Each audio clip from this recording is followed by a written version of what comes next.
Assalamualaikum warahmatullahi wabarakatuh. Di video kali ini, kami dari kelompok 7 akan membahas mengenai distribusi khusus peubah acak kontinu. Sebelumnya, kami akan memperkenalkan anggota kelompok kami masing-masing. Halo, perkenalkan nama saya Enggi Dika Putra dengan NIM 190384202057.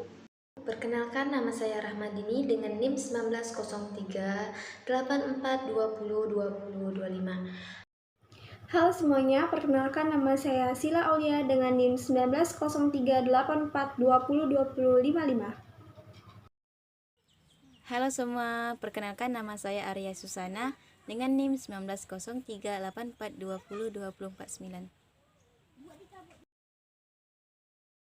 Pada materi distribusi khusus peubah acak kontinu, kita akan membahas distribusi normal, distribusi gamma, dan distribusi Chi kuadrat. Baik, di sini saya akan menjelaskan tentang distribusi normal, macam-macam distribusi normal, dan sifat-sifat distribusi normal. Baik, yang pertama saya akan menjelaskan tentang distribusi normal. Distribusi normal adalah merupakan sebuah fungsi probabilitas yang menunjukkan atau penyebaran suatu variabel. Fungsi tersebut umumnya dibuktikan oleh sebuah grafik simetris yang disebut kurva lonceng atau bell kurva. Fungsi rapat probabilitas variabel random X dengan min mu dengan varian tau kuadrat yang memiliki distribusi normal yang dapat dirumuskan sebagai berikut. Fx sama dengan 1 per akar 2 V mu dikali E dikurang 1 per 2 dikali X dikurang mu per tau kuadrat. Keterangannya yaitu V sama dengan konstan dengan nilai 3,14 dan E bilangan eksponensi dengan nilai 2,7 dan mu rata-rata atau min dari data dan tau simpangan baku. Oke, sekarang kita masuk ke sifat-sifat distribusi normal. Untuk sifat-sifat distribusi normal dapat kita lihat kepada ketiga gambar tersebut. Gambar yang pertama, di mana mu1 sama dengan mu2 dikali tau1 lebih besar dari tau2. Dan gambar yang kedua, di mana mu1 lebih kecil dari mu2 dikali tau1 sama dengan tau2. Dan gambar yang ketiga, di mana mu1 lebih kecil dari mu2 dikali tau1 dikali tau2. Oke, sekarang kita masuk ke macam-macam distribusi normal. Yang pertama, di mana luas daerah kurva dan probabilitas P buka kurung di mana X lebih besar dari X1 dan lebih kecil dari X2 sama dengan probabilitas variabel random X memiliki nilai antara X1 dan X2. Probabilitas buka kurung X1 lebih kecil dari X2 sama dengan luas di bawah kurva normal antara X sama dengan X1 dan X sama dengan X2. Yang kedua, kurva distribusi normal standar. Distribusi normal standar adalah distribusi normal dengan min atau nu sama dengan 0 dan standar efisiensi atau tau sama dengan 0 dapat dirumuskan sebagai berikut. Transformasi Z sama dengan X dikurang mu per tau.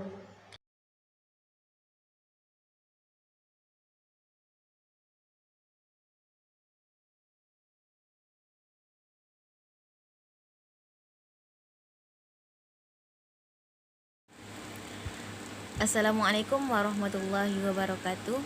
Baiklah, saya Arya Susana akan menjelaskan materi tentang distribusi gamma.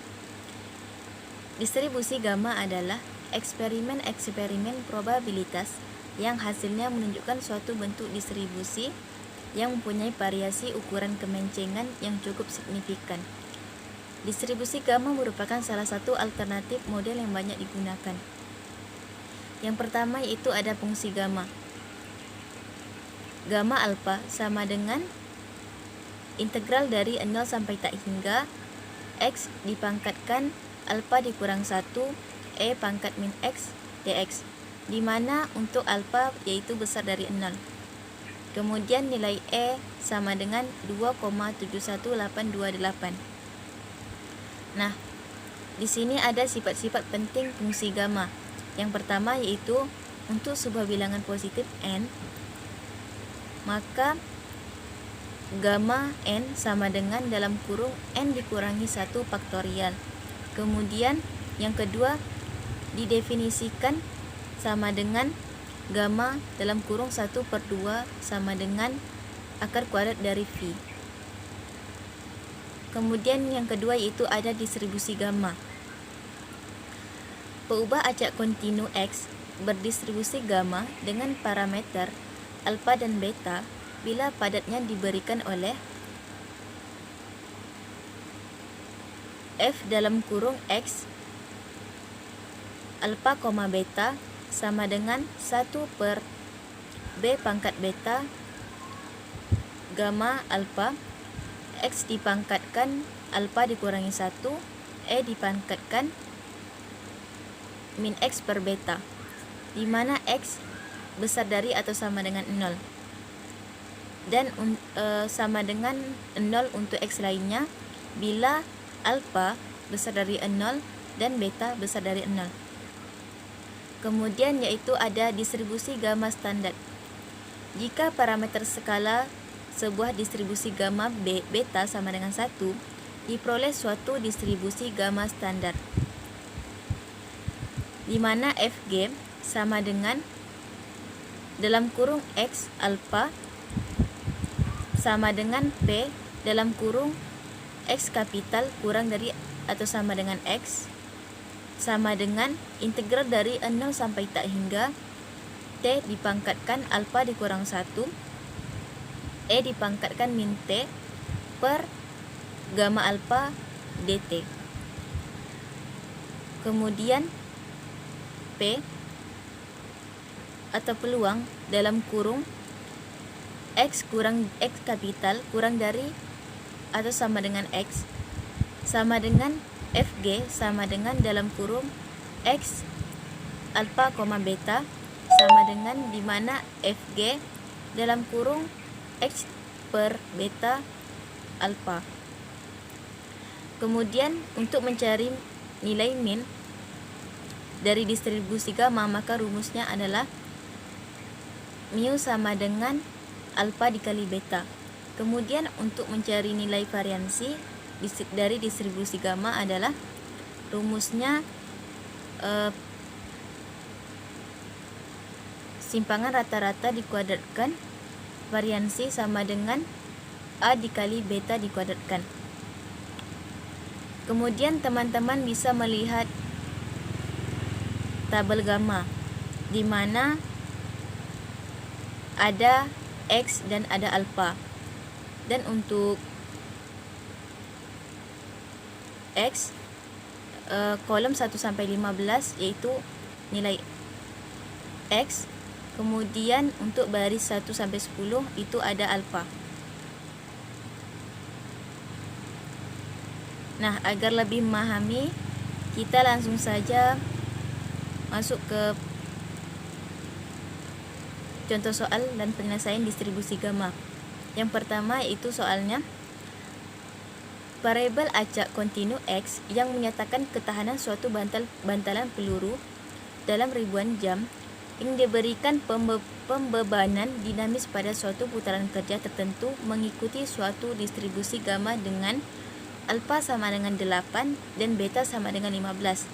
Tentukan probabilitas sebuah bantalan peluru dapat digunakan selama 60.000 sampai 120.000 jam dengan pembebanan dinamik pada putaran kerja tersebut. Hitunglah min dan variansi di atas.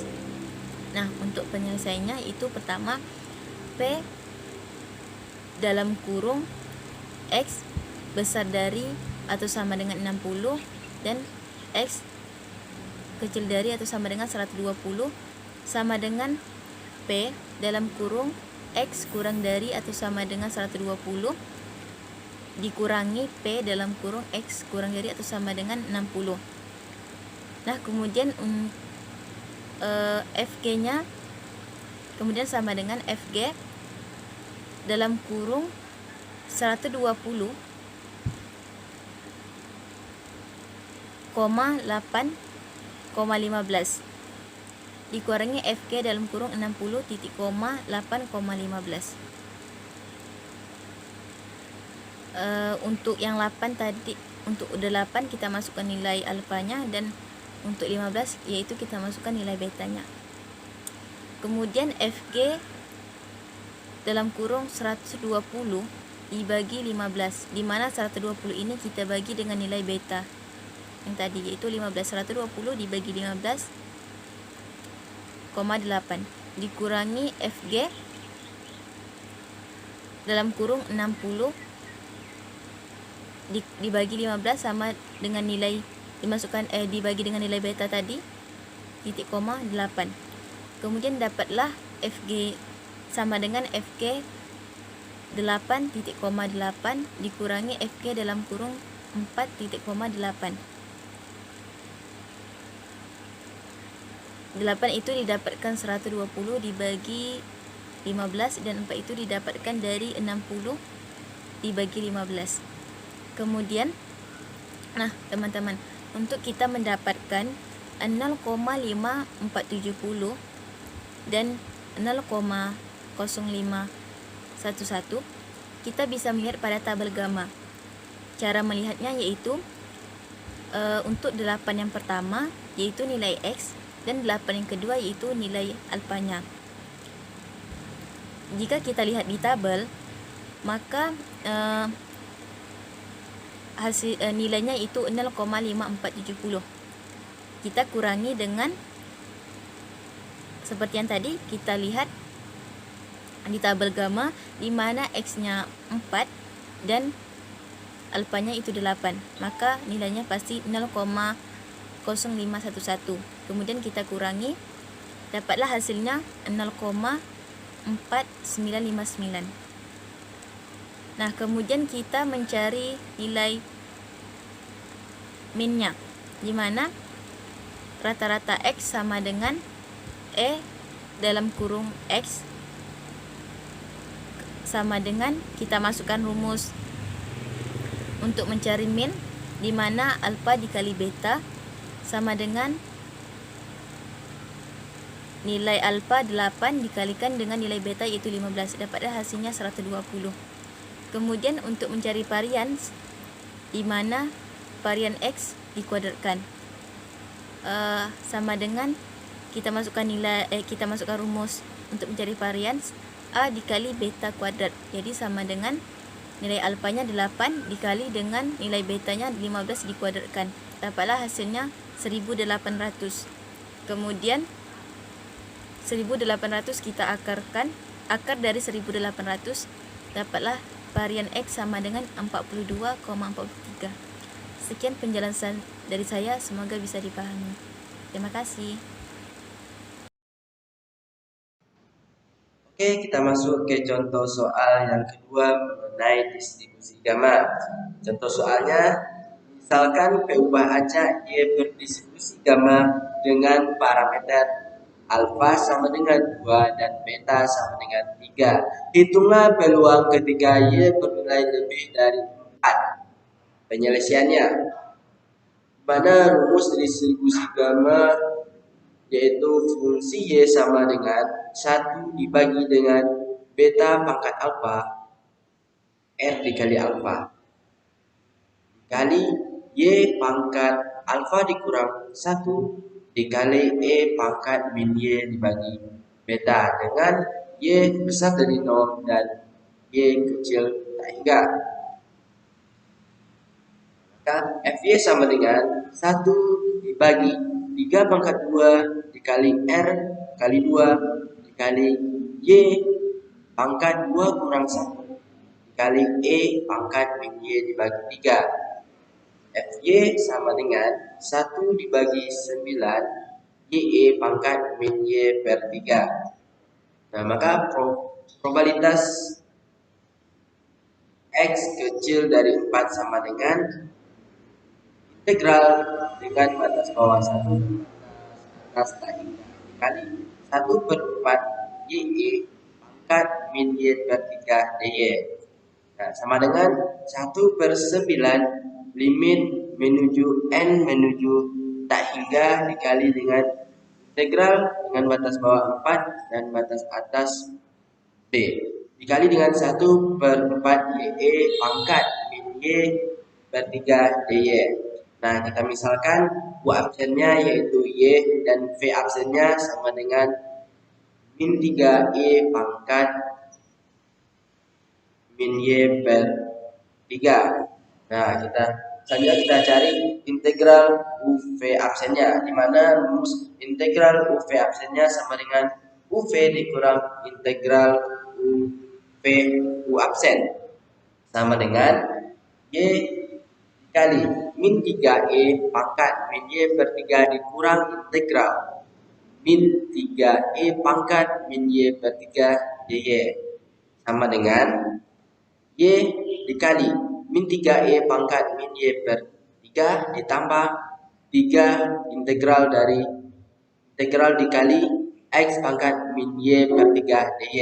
Nah, sama dengan min 3YE pangkat min Y per 3 dikurang 9E pangkat min Y per 3 sama dengan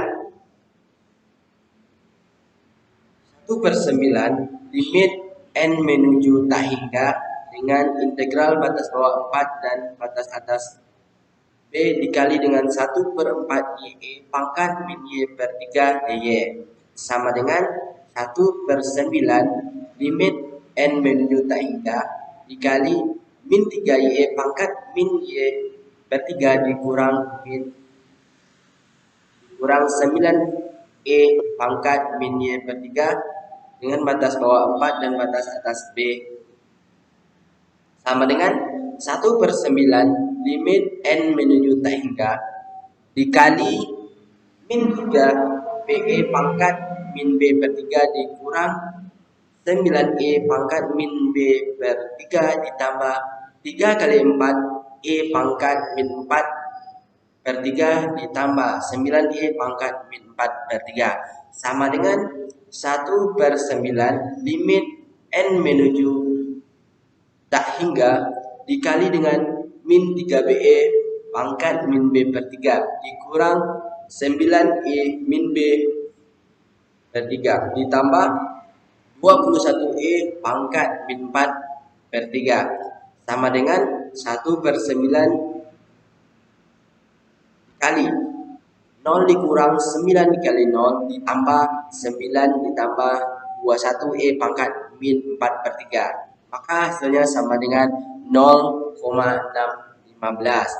Jadi peluang bahwa Y bernilai lebih dari 4 adalah 0,615. Baik, Assalamualaikum warahmatullahi wabarakatuh. Di sini saya akan menjelaskan mengenai distribusi Chi kuadrat. Distribusi Chi kuadrat merupakan pengujian hipotesis tentang perbandingan antara frekuensi sampel yang benar-benar terjadi, selanjutnya disebut dengan frekuensi observasi, dilambangkan dengan FO, dengan frekuensi harapan yang didasarkan atas hipotesis tertentu pada setiap kasus atau data. Selanjutnya disebut dengan frekuensi harapan atau yang dilambangkan dengan FE. Kegunaan chi-square sendiri, Y uji chi-square berguna untuk menguji hubungan atau pengaruh dua buah variabel nominal dan mengukur kuatnya hubungan antara variabel yang satu dengan variabel nominal lainnya. C atau yang biasa disebut dengan coefficient of contingency.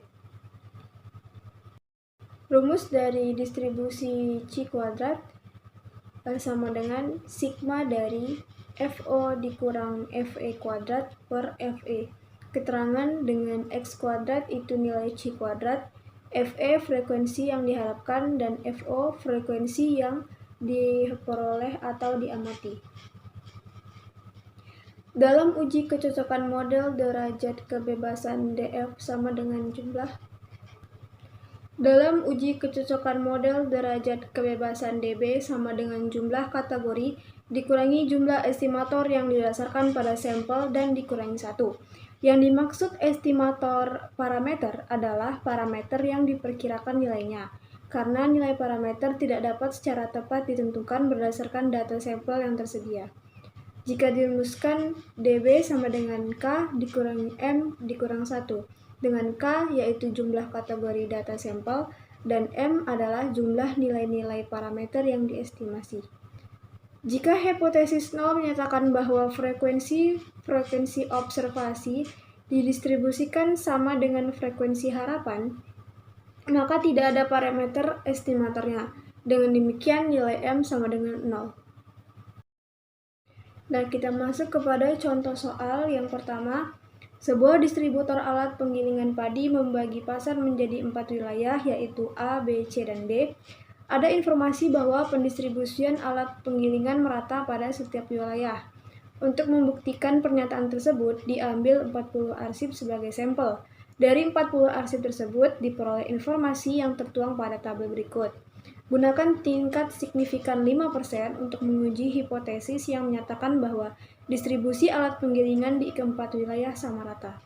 Nah, di sini kita bisa melihat tabelnya, ada wilayah A, B, C, dan D. Totalnya dari distribusi berdasarkan sampel atau FO ada 40, dan totalnya dari distribusi berdasarkan harapan atau FE adalah 40. Penyelesaiannya yang pertama kita harus membuat hipotesisnya dulu, yaitu HO. Distribusi alat penggilingan di keempat wilayah merata atau sama, dan HA distribusi alat penggilingan di keempat wilayah tidak merata atau tidak sama. Nah, selanjutnya kita akan mencari nilai kritis. Dalam kasus di atas tidak perlu ada parameter yang diestimasi. Oleh karena itu, dB sama dengan K dikurangi M dikurangi 1, maka 4 dikurangi 0 dikurangi 1 sama dengan 3. Lalu nilai dari C kuadrat X kuadrat ini adalah 0,05, karena tadi di pertanyaan itu adalah 5%, jadinya 0,05. Lalu di sini nilai dB-nya adalah 3. Nah, seperti yang kita lihat di tabel pada berikut.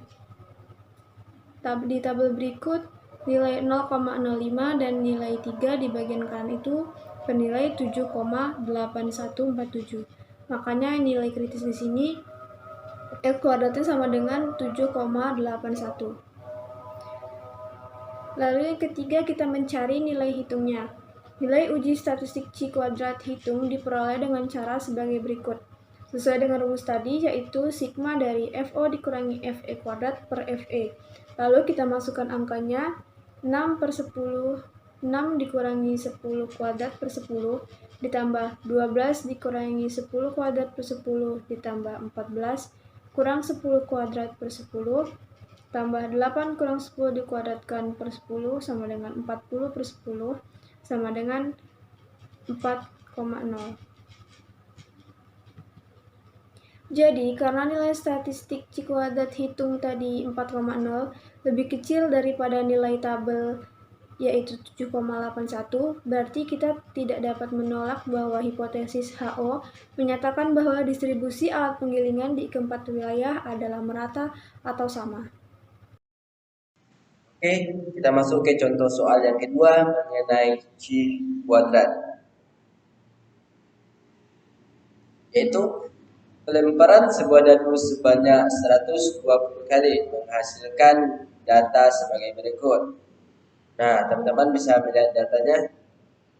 Yang ditanya,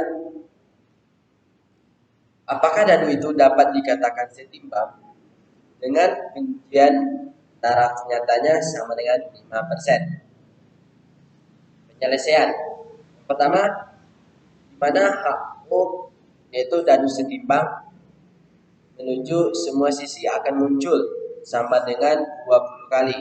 dan HI sama dengan dadu tidak setimbang atau ada sisi yang muncul tidak sama dengan 20 kali. Kedua, statistik uji X kuadrat. Ketiga, nilai alfanya, di mana nilai alfanya yaitu 5%. Nah, di mana alfa 5% ini kita ubah menjadi pecahan desimal menjadi 0,05 dan K sama dengan 6. Maka DB sama dengan K dikurang 1 sama dengan 6 dikurang 1 sama dengan 5. Selanjutnya nilai tabel X kuadrat. Di langkah ketiga kita sudah dapat nilai alfa dan DB-nya. Maka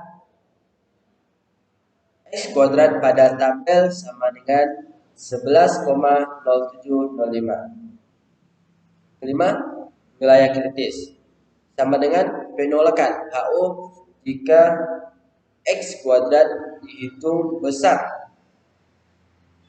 X kuadrat pada tabel.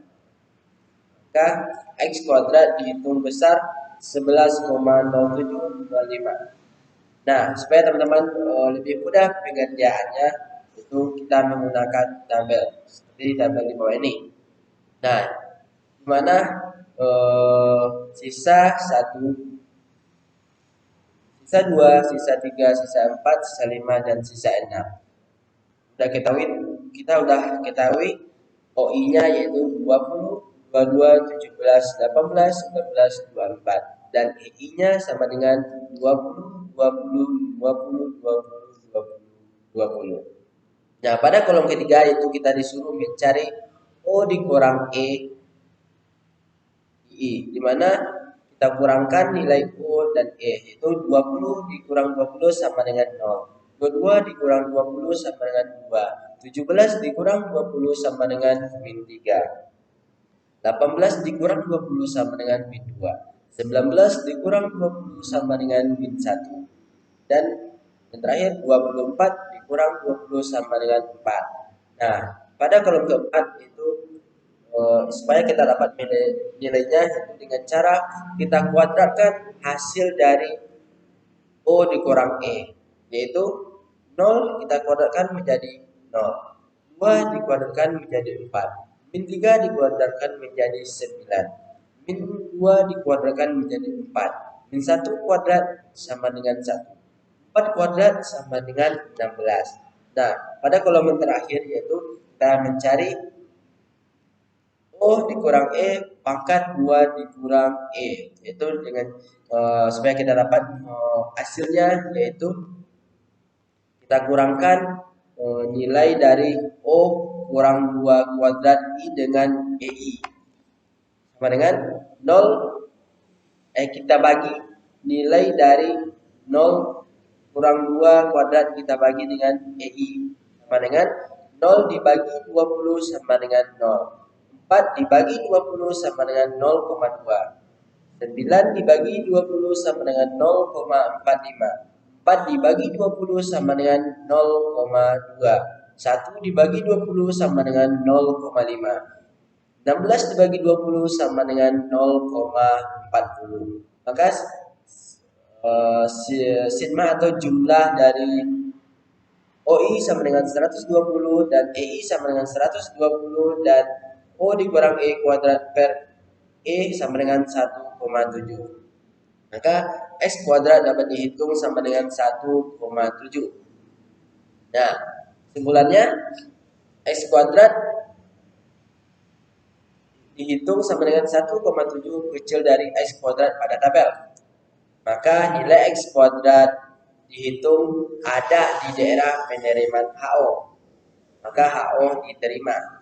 Maka pernyataan dadu setimbang dapat diterima. Itulah penjelasan contoh soal yang kedua. Saya kembalikan kepada moderator. Baiklah, sekian video penjelasan dari kelompok kami. Terima kasih. Wassalamualaikum warahmatullahi wabarakatuh.